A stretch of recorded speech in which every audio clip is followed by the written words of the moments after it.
مساء الفل. ما تيجي النهارده كده مع بعض نعمل مقارنة سريعة ما بين ثلاث عربيات بيمتازوا ان هم في نفس الفئة السعرية، وهي النيسان صني والرينو تالنت وكمان جاك جي اس 2. يلا بينا. طبعا المقارنات هتكون ما بين اربع حاجات، وهو عوامل الامان في كل عربية، وكمان اداء كل عربية، وخدمات ما بعد البيع، واعادة البيع بتاعت كل عربية، وكمان اوبشن كل عربية. ولو بدأنا بالنيسان صني فكلنا عارفين ان شكلها تقليدي جدا، متغيرش من سنين كتير، وبتنزل بموتور 1500 سي سي وناقل حركة عادي جدا، وسوبر صالون فيها سنسور خلفي وشاشة وكاميرا وستارت انجن وكيلس انتري من بره، والجنطة بتاعها سبور بيبقى مقاسه 15. اللي بيميز كمان النيسان صني وهو مساحتها الداخلية، سواء في الكنبة الخلفية أو في الشنطة. كمان اللي بيميز النيسان صني توفر قطع غيارها، وكمان إن هي رخيصة جدا جدا، وإعادة بيعها ممتازة في الفئة السعرية بتاعتها، تعتبر تكاد تكون هي أفضلهم.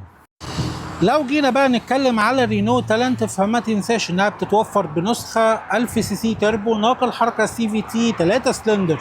اللي بيميز الرينو تالنت عن النيسان صني ان التقفيل بتاعها وخامات الجوده بتاعتها كويسه جدا. كمان حجم الشاشه بتاعتها تدعم ابل كاربلاي واندرويد اوتو اكبر، وكمان فيها سنسور امامي وخلفي، وبتنزل 4 ايرباك. السيفتي بتاعها اعلى شويه من النيسان صني. العربيه تقفيل مغربي، عربيه تقفيل مستورده، بتيجي مستورده بالكامل.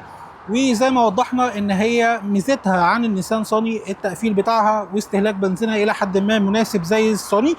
ولسه ما نعرفش اعاده البيع بتاعتها او الريسيل بتاعتها هتكون كويسه ولا لا، ولكن قطع غيارها متوفره في التوكيل. اخر عربيه وهي جاك جي اس 2. الجاك جي اس 2 تجمع ما بين الشكل العصري والجميل اللي موجودين في الرينو تالنت، وكمان عوامل الامان والسيفتي، وبتنزل كروس كنترول ازيد من النيسان صني، وبتجمع كمان الاعتماديه وان هي واسعه شويه عن الرينو تالنت.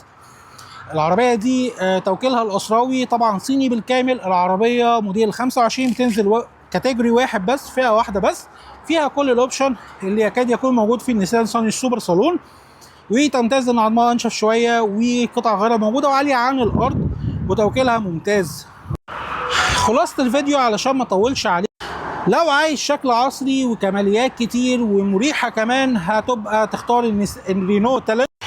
ولو بتفكر في اعاده بيع، وبتفكر في صيانات رخيصه، وبتفكر في مساحات واسعه، فاكيد هيكون اختيارك هي النيسان صني. واكيد لو بتجمع ما بين الاثنين، فانت اكيد اختيارك هيكون الجاك جي اس 2. هتشتري واحدة فيهم او هتستنى المقارنة اللي بعديهم؟ ما تنساش تكتب لنا في الكومنتات.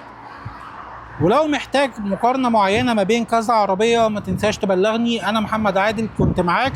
الثلاث عربيات دول متوفرين. العربية الجاك جي اس 2 حاليا بتتباع ب 790، والنيسان صني سوبر صالون حاليا بتتباع ب 730، والرينو تالنت متوفرة وبتتباع ب 860. ودي ثلاث الاسعار البيعيه في الوقت الحالي اللي معمول فيه الفيديو. ما تنساش تتابعنا على صفحتنا على الفيسبوك لاكي ويلز، وما تنساش تتابع قناتنا على اليوتيوب بنفس الاسم، وقناتنا على التيك توك. سلام.